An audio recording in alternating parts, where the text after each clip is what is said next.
अस्सलाम वालेकुम स्टूडेंट्स। हम यूनिट 7 के बारे में डिस्कशन कर रहे थे। तो आज का हमारा टॉपिक है ट्रिग्नोमेट्रिक फंक्शंस।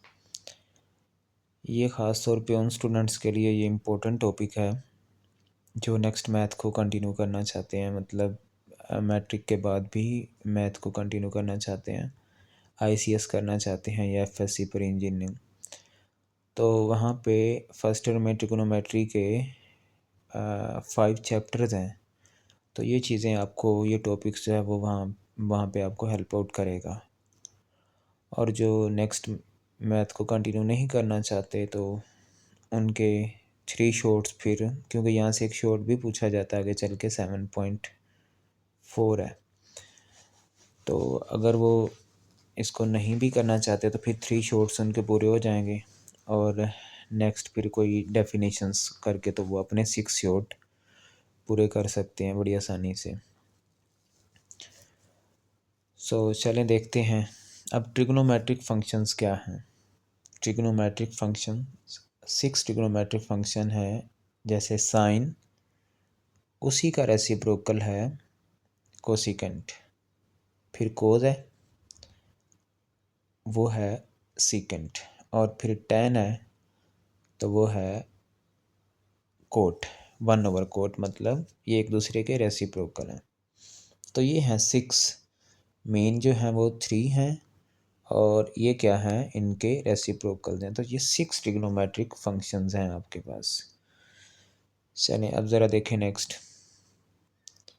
यहाँ पे मैंने मेंशन भी कर दिया है कि मेन जो है वो साइन कोस 10 है और बाकी उसके क्या हैं, वो उसी के रेसिप्रोकल हैं। तो अगर इस तरह से लिख सकते हैं, साइन को लिख सकते हैं 1/कोसिकेंट, तो यहाँ पे कोसिकेंट जो है वो क्या हो रहा है, डिवाइड हो रहा है, इधर आके मल्टीप्लाई हो जाएगा, लेकिन साइन नीचे आके डिवाइड हो जाएगा। तो इस तरह से भी इसको लिख सकते हैं। तो यहाँ पे ये डिस्कशन हुई है। अब आगे चलते हैं बेटे। अब राइट एंगल ट्रायंगल जो है उसमें हम किस तरह से ट्रिग्नोमेट्रिक फंक्शंस को ऑब्जर्व कर सकते हैं। राइट एंगल ट्रायंगल की बेटे काफ़ी एप्लीकेशंस हैं, जैसे पैथागोरस थ्योरम के लिए भी आपने इसी की डिस्कशन की थी। स्पेसिफिकली ये पैथागोरस थ्योरम जो है वो इसी राइट एंगल ट्रायंगल को ही जस्टिफाई करता है। तो उसका हमने यूँ ही डिफाइन किया था ना कि square of one side which is specifically hypotenuse is equal to the sum and square of other 2 sides. तो जिसमें हम कहते थे कि hypotenuse whole square is equal to perpendicular whole square is equal to plus base whole square के sum and square of other 2 sides. अब trigonometric functions की वजह से देखेंगे तो जो साइन थीटा है वो इक्वल है परपेंडिकुलर बाय हाइपोटेन्यूस। ये परपेंडिकुलर होगा बेटे, ये हाइपोटेन्यूस है, ऐसे। फिर कोस को देख लें, वो बेस पे हाइपोटेन्यूस है, और जो टेन है वो इक्वल है परपेंडिकुलर बाय बेस। और इसी तरह से अगर इनके रेसिप्रोकल को देखेंगे तो वो यकीनन इसी का उल्ट हो जाएगा ना, कि ये अगर परपेंडिकुलर बाय हाइपोटेन्यूस था तो ये हाइपोटेन्यूस ओवर परपेंडिकुलर हो जाएगा। और रिमेनिंग ट्रिग्नोमेट्रिक फंक्शंस को भी इस तरह से ऑब्जर्व कर सकते हैं। अब ज़रा नेक्स्ट टॉपिक देखें। इसको जो है ना हमेशा एक रट्टा लगवाया जाता है स्टूडेंट्स को कि फर्स्ट क्वाड्रेंट में इसकी ये नेचर है, ये है ट्रिग्नोमेट्रिक फंक्शंस की ये नेचर है, सेकंड में ये है, थर्ड में ये, तो ऐसे। लेकिन मैं इसको प्रॉपर वे में कॉन्सेप्ट के साथ समझाऊंगा। अब ज़रा देखें, क्वाड्रेंट के कॉन्सेप्ट से तो आप ऑलरेडी फेमिलियर हैं। मैं यहाँ पे अब प्रॉपर शेप बना के तो इसको समझा देता हूँ। लेट्स सपोज के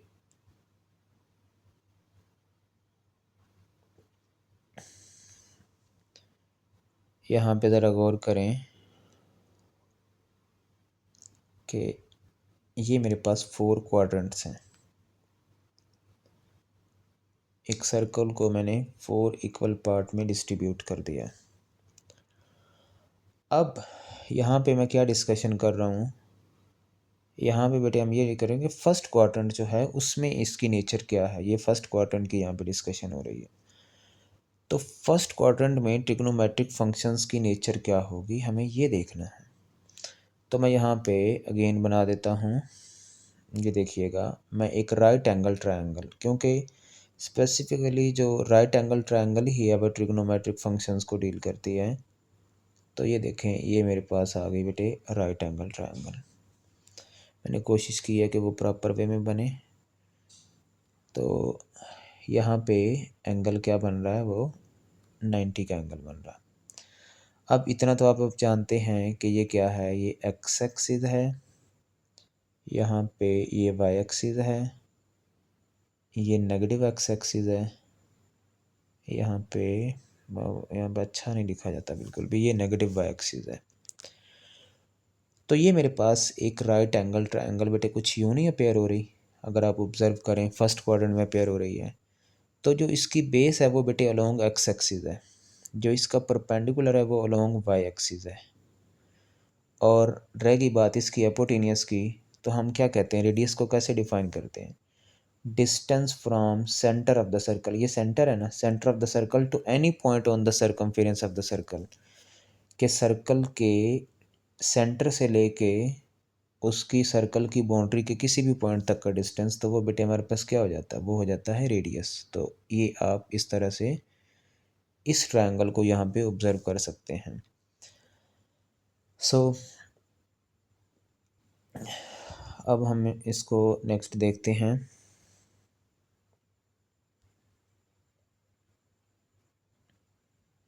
यहाँ पे आप ज़रा गौर करें, साइन थीटा हमने पहले पिछले पेज पे क्या पढ़ा कि वो परपेंडिकुलर बाय हाइपोटेनियस के इक्वल होता है।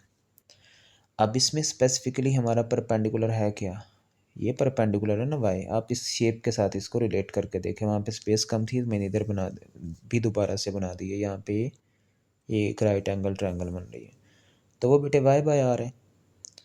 उसी का रेसिप्रोकल कोसिकेंट तो वो आर बाय वाई हो जाएगा। अब कोस थीटा है तो वो होता है बेस बाय, आप पिछले पेज पे एक बार फिर से इसको देखिएगा, वो होता है बेस बाय हाइपोटेनियस, मतलब एक्स बाय आर, उसी का रेसिप्रोकल उसका उल्ट हो जाएगा। और टेन थीटा जो है वो परपेंडिकुलर बाय बेस होता है, वाई बाय एक्स कोट हो जाएगा एक्स बाय वाई। ये बात अब गौरतलब है यहाँ पे कि all positive in first quadrant, के all trigonometric functions are positive. अब आप देख सकते हैं कि किसी के साथ भी नेगेटिव साइन अपेयर नहीं हुआ। So all trigonometric functions are positive. अब आगे चलते हैं। अब सेकंड क्वाड्रेंट में इनकी नेचर क्या है, सेकंड क्वाड्रेंट को अब ऑब्जर्व करते हैं। यहाँ पे हम एक शेप बना लेते हैं जैसे पहले किया है। ये देखें ज़रा, अब मैं अगेन यहाँ पे मैं इसको थोड़ा पहले जूम कर लूँ।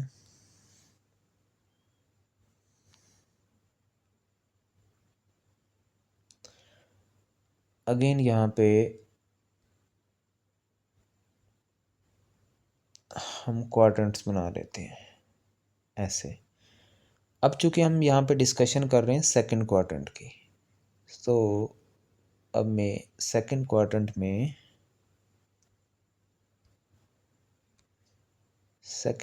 में इसकी शेप ड्रॉ करता हूँ। ये इसके साथ प्रॉपर यू मीट करनी चाहिए। खैर यहाँ पे एंगल क्या बन रहा है, एंगल यहाँ पे 90 का बन रहा है इधर। अब मैं यही शेप ना दोबारा यहाँ से बना देता हूँ ताकि मैं थोड़ा इजी वे में इसको समझा पाऊँ। तो वही बात, ये एक्स एक्सिस है, वाई एक्सिस है, नेगेटिव एक्स एक्सिस है, और यहाँ पे होता है नेगेटिव वाई एक्सिस। तो यहाँ पे अगर हम परपेंडिकुलर की बात करें तो वो बेटे पॉजिटिव वाई एक्सिस है, लेकिन यहाँ पे जो ये बेस बन रही है वो तो नेगेटिव एक्स एक्सिस पे है, लेकिन डिस्टेंस आर डिस्टेंस है।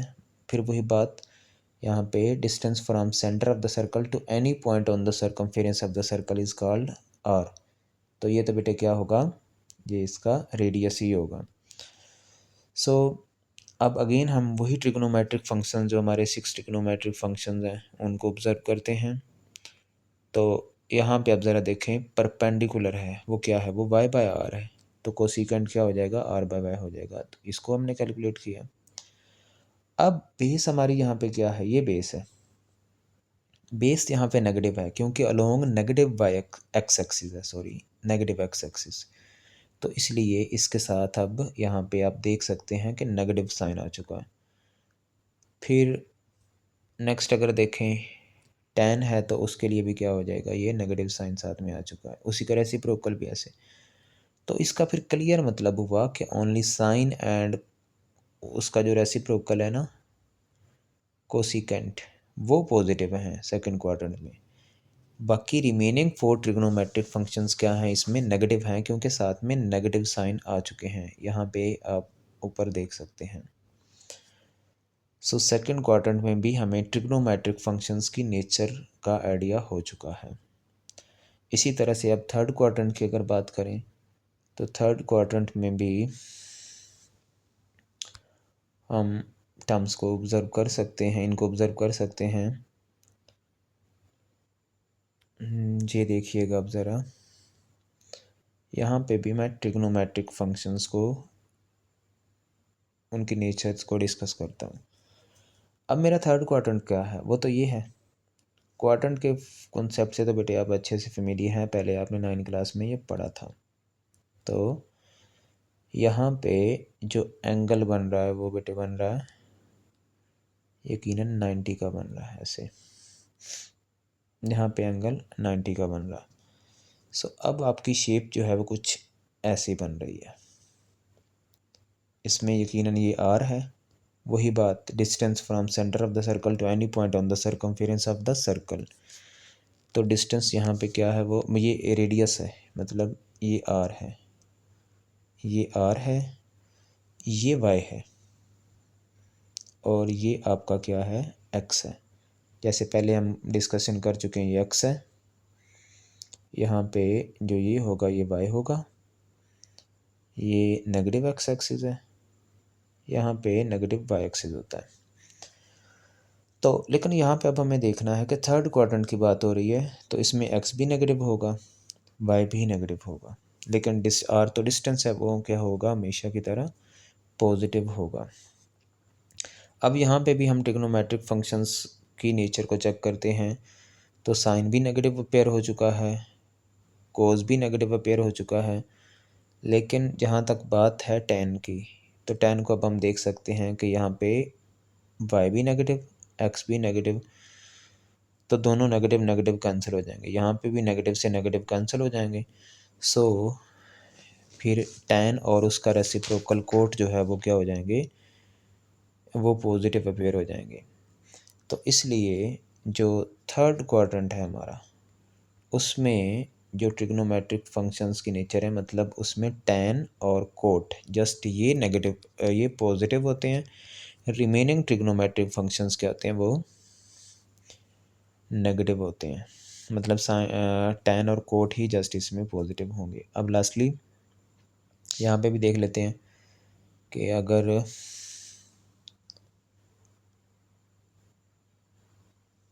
ऐसा है कि अब फोर्थ क्वाड्रेंट की अगर डिस्कशन करें तो फोर्थ क्वाड्रेंट बेटे यहाँ पे बनेगा कुछ ऐसे, यूँ, और ये देखें इसकी शेप कुछ यूँ बन रही है ऐसे ही। तो यहाँ पे ये एक्स एक्सिस है, ये वाई एक्सिस है, ये नेगेटिव एक्स एक्सिस है, ये नेगेटिव वाई एक्सिस है। तो इस तरह से हम इसको ऑब्ज़र्व कर सकते हैं। सो इसमें जो एक्स है वो तो यकीनन पॉजिटिव एक्स एक्सिस है, ये तो रेडियस हो गया ना आर। और अगर वाई की डिस्कशन करें तो वाई इसमें नेगेटिव है क्योंकि वो अलोंग नेगेटिव वाई एक्सिस है, अलोंग नेगेटिव वाई एक्सिस। तो इसी तरह से यहाँ पे भी पहले की तरह हमने टर्म्स को ऑब्ज़र्व किया, तो सिवाय कोस के कोई भी पॉजिटिव नहीं होगा।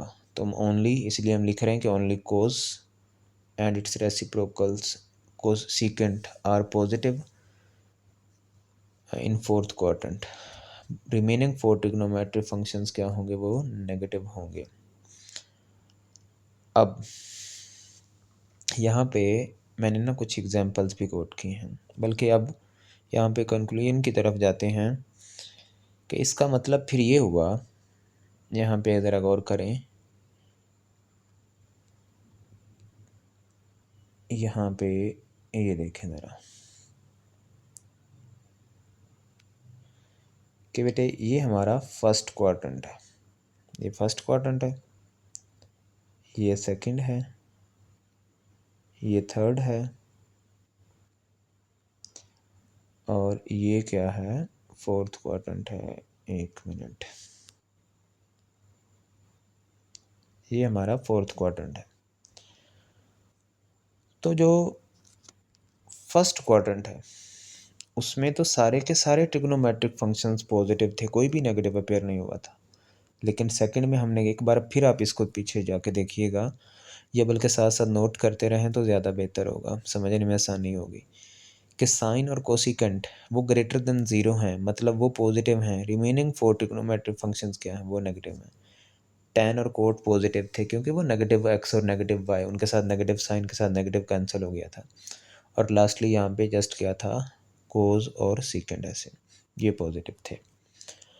अब एक टेस्ट पॉइंट के तौर पे ना मैंने यहाँ पे कुछ वैल्यूज़ दी हैं। First quadrant contain angles between 0 and 90। अगर आप ऑब्ज़र्व करें, जो फर्स्ट क्वाड्रेंट है तो उसका जो एंगल है ना वो 0 से लेके कहाँ तक होता है, 90 तक। तो 0 और 90 के बिटवीन आप कोई भी वैल्यू ले लें, 0 और 90 के बिटवीन, लेट्स सपोज कि मैंने एक वैल्यू ले ली, theta is equal to 45 degree. तो इसको फिर चेक करें ट्रिग्नोमेट्रिक फंक्शंस के लिए। तो मैंने जैसे यहाँ पे चेक किया है, तो साइन 45 पे एक पॉजिटिव वैल्यू मुझे मिली है, और इसी तरह से साइन कोस 45 पे भी पॉजिटिव मिली है, टैन भी पॉजिटिव मिली है। तो यकीनन इनके रेसिप्रोकल की वैल्यू भी क्या होगी, पॉजिटिव होगी। तो हम यही तो कह रहे हैं कि जो हमारा फर्स्ट क्वाड्रेंट है वहाँ पे आपको हमेशा वैल्यूज़ क्या मिलेंगी, वो पॉजिटिव ही मिलेंगी। 6 के 6 ट्रिग्नोमेट्रिक फंक्शंस की वैल्यू पॉजिटिव होंगी। अच्छा, इसी तरह से एक और टेस्ट पॉइंट, कि सेकंड क्वाड्रेंट जो है वो एंगल्स को कंटेन करता है 90 से 180 के बिटवीन। मैं यहाँ पे एक बार शो भी करवा देता हूँ, ये देखें ज़रा, 190 से 180, ये तो इसके बिटवीन आप कोई एंगल ले लें, एग्जैक्ट ये एंगल नहीं लेने, 90 और 180 के बिटवीन, तो कोई भी आप एंगल यहाँ पे ले सकते हैं। लेट्स सपोज हमने यहाँ पे लिया है 120। तो यहाँ पे अब आप देख लें कि साइन की वैल्यू क्या आई है। साइन की वैल्यू तो यहाँ पे यकीनन पॉजिटिव ही मिली है हमें, क्योंकि सेकंड क्वाड्रेंट जो है वो कंटेन, उसमें साइन पॉजिटिव होता है और कोसिकेंट पॉजिटिव होता है। लेकिन अगर रिमेनिंग ट्रिग्नोमेट्रिक फंक्शंस को देखें, जो मेन ट्रिग्नोमेट्रिक फंक्शन है, यकीनन इनकी वैल्यू की नेचर भी वही होगी। इनके रेसिप्रोकल जो हैं, कोस का जो है वो सीकेंट है और टैन का क्या है, वो कोट है, तो उनकी नेचर भी यही होगी। तो इस तरह से अब आपने इनकी नेचर को भी ऑब्ज़र्व कर लिया। तो बेटे ये था टॉपिक आपका कि आप ट्रिग्नोमेट्रिक फंक्शंस को किस तरह से ऑब्ज़र्व कर सकते हैं, उनकी नेचर क्या है, कि कौन से क्वाड्रेंट में कौन सा जो ट्रिग्नोमेट्रिक फंक्शन है वो पॉजिटिव वैल्यू देता है, कौन सा नेगेटिव। उसके लिए मैंने कुछ दो एग्जांपल दी हैं, वो टेस्ट पॉइंट के तौर पे। इसी तरह से आप थर्ड क्वाड्रेंट फोर्थ क्वाड्रेंट में भी टर्म ऑब्जर्व कर, जब थर्ड क्वाड्रेंट में आप देखेंगे तो थर्ड क्वाड्रेंट 180 से 270 के बिटवीन लाई करता है ना, तो यकीनन उसमें आप उनके बिटवीन कोई भी वैल्यू लेंगे तो टैन और कोट के अलावा बाकी सारी वैल्यू नेगेटिव होंगी। और जो फोर्थ है उसमें कोस और सीकेंड के अलावा सारी वैल्यू क्या होंगी, वो नेगेटिव होंगी, रिमेनिंग फोर ट्रिग्नोमेट्रिक फंक्शंस की। तो बेटा ये था आज का टॉपिक, इसको भी आप एक नज़र देख लें। इंशाल्लाह अब एक ही लेक्चर में ना अब 7 यूनिट जो है वो कंप्लीट हो जाएगा, और आपके 4 शॉर्ट्स जो हैं वो बड़ी आसानी से आप, बड़ी ही आसानी से इंशाल्लाह आप अटैम्प्ट कर पाएंगे। चलें जी, अल्लाह हाफिज़।